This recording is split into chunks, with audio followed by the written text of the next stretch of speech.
இந்த வண்டியில் என்ன ஆச்சுன்னா ஃப்ரண்ட் லெஃப்ட் சைடில் வந்து அடிபட்டுருச்சு. எப்படி ஆச்சுன்னா, இந்த கஸ்டமர் ரோட்டில் போயிட்டு இருக்காரு, யூட்டன் எடுக்கலான்னு இருக்கும்போது ஆப்போசிட்டில் இன்னொரு யூட்டன் எடுக்க வர வண்டி வந்து இடிச்சிருச்சு.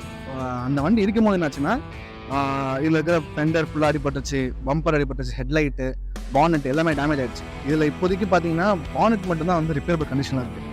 மிச்சம் எல்லாமே ரீப்ளேஸ் பண்ணுற லெவலுக்கு வந்துருச்சு. ஏன்னா எல்லாம் புது வண்டி வேறு. ஸோ கஸ்டமர் சொன்னாங்கன்னா ஃபுல் பாலிசி வச்சுருக்காரு அவர். ஃபுல் பாலிசி நம்ம தான் போட்டிருந்தார். ஸோ ஃபுல் பாலிசி வச்சிருந்தால அவருக்கு வந்து கம்ப்ளீட்டாக கிளைம் பண்ணுறோம். வெறும் 2000 rupees மட்டும் அவர் பே பண்ணால் போதும். அதனால் நாங்கள் வந்து ஃபுல்லாக மாற்ற தான் போகிறோம் எல்லாத்துக்குமே. இந்த இதுக்கு எல்லாமே ஒய் பார்ட்ஸ் தான் மாற்ற போகிறது. இதில் இன்னொரு ஒரு நல்ல விஷயம், இந்த வண்டி எப்படி ஈஸியாக அப்ரூவல் ஆச்சுன்னு சொல்கிறேன்.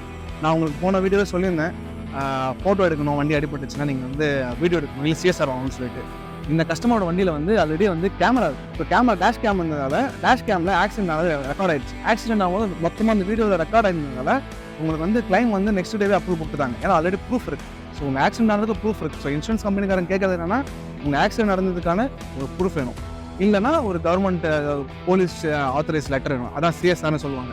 ஸோ இந்த மாதிரி 2 தான் அப்ரூவ் கொடுப்பாங்க. ஸோ இந்த வண்டிக்கு வந்து ரொம்ப ஸ்மூத்தாக ஆகிடுச்சு. ஒய் பார்ட்ஸ் ஆர்டர் போட்டிருக்கோம் ஸ்கோடாவில். ஸோ பார்ட்ஸ் வந்துடும், எனக்கு தெரிஞ்சு 3 days 4 daysக்குள்ளே வந்துருச்சுன்னா வண்டியை ரிப்பேர் பண்ணி அதுக்கடுத்து கிளைம் முடிச்சு கஸ்டமரோட பேமெண்ட் எவ்வளோ வருதுன்றது அவங்க காமிக்கிறேன்.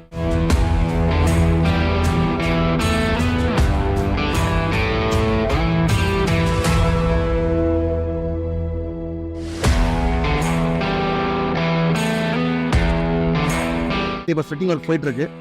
நீங்கள் பார்த்தீங்கன்னா தெரியும், எல்லா ஒய்எம் பார்ட்ஸாக மாற்றிக்கிட்டு இருக்கோம். எந்த ஒரு பார்ட்ஸுமே வந்து ஃபேக் பார்ட்ஸ் எதுவுமே கிடையாது. நீங்கள் முன்னாடி பார்த்துட்டு இருக்கீங்க வீடியோவில். ஸோ இதெல்லாம் முடிச்சுட்டு பாலிஷிங் ஒர்க் முடிச்சதுக்கப்புறம் இது எவ்வளோ கிளைம் செட்டில் இருக்குது, என்ன ஏதுன்றதை நான் உங்கள் டீட்டெயில் தான் காமிப்பேன்.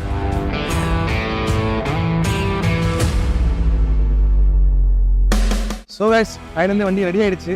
இன்சூரன்ஸில் கிளைம் பண்ணி முடிச்சிட்டோம். டாடா ஏஜில் கிளைம் பண்ணியாச்சு. இந்த வண்டியில் வந்து பார்த்தீங்கன்னா நான் சொன்ன மாதிரி எல்லா வேலையும் முடிச்சிட்டோம். சின்ன வேலை மட்டும் இருக்குது. இங்கே உள்ள ஒரு கிளாம்ப் ஒன்று வருது. அந்த கிளாம்ப் மட்டும் வந்து ஆர்டரில் இருக்குது. ஸோ அது வந்ததுக்கப்புறம் அவங்க மாற்றி கொடுத்துருவோம். மற்றபடி கிளைம்லாம் செட்டில் பண்ணியாச்சு, எல்லாத்தையும் முடிச்சாச்சு.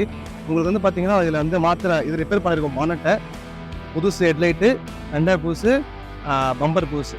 ஸோ வண்டியை வந்து முடிச்சிட்டோம். இதுக்கடுத்து பாலிஷிங் ஒர்க்கும் பப்பிங் முடிச்சிட்டோம். ஃபைனல் பாலிஷிங் ஒர்க் இருக்குது. அதுதான் delivery. So total bill amount பார்த்தீங்கன்னா அரௌண்ட் ஒரு 46 to 50 வந்திருக்கு. இதில் கஸ்டமர் பே பண்ண போகிறது பார்த்தீங்கன்னா வெறும் 1000 ரூபாயிலேருந்து 2000 ரூபாய் தான்.